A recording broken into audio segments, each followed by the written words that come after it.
What's going on, gardeners? Today I'm going to share with you why you need to put wood ash into your raised beds, flower beds, and so on. Wood ash, or potash also known as, is a great source of potassium for your gardens. In fact, it's one of the few only organic sources of potassium out there. And there are many benefits to using such a free nutrient.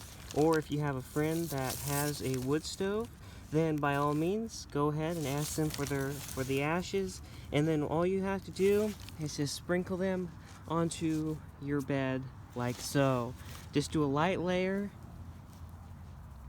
and then what will happen is you can water it in, or you can also just let it sit here and break down over time. It will make your soil slightly more alkaline, but some people make it out to be like a lot more alkaline, but really you'd have to dump pounds and pounds of wood ash in order to make it any sort of negligible difference. So really don't worry about the alkalinity of the wood ash or what it could do. Just go ahead and apply this, because also this has an NPK ratio of about a 0.13. So again, it is an excellent source of potassium, and it will help your plants to get off on the right start. Make sure there isn't any plastics that have been burned, only wood, and you might find a few little wood chunks such as this right here. But all in all, it's not a big deal, because those can almost act like biochar. And if you haven't seen my biochar video, go ahead and look at that right now.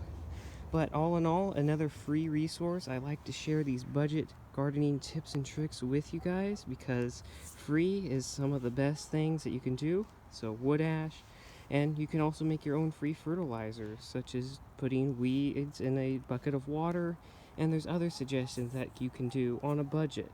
So being on a budget does not limit you as a gardener. In fact, even more things are opened up to you.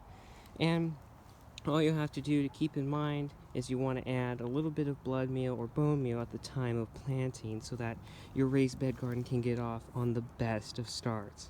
So I hope you like this video, and again, make it your own. If you have wood ash, or if you don't have wood ash, it just depends. You can always find it for free. Have a friend that has a wood stove. But if you want to know how you can plant bare root fruit trees like that tree right there, you will need to check out this video that pops up right now.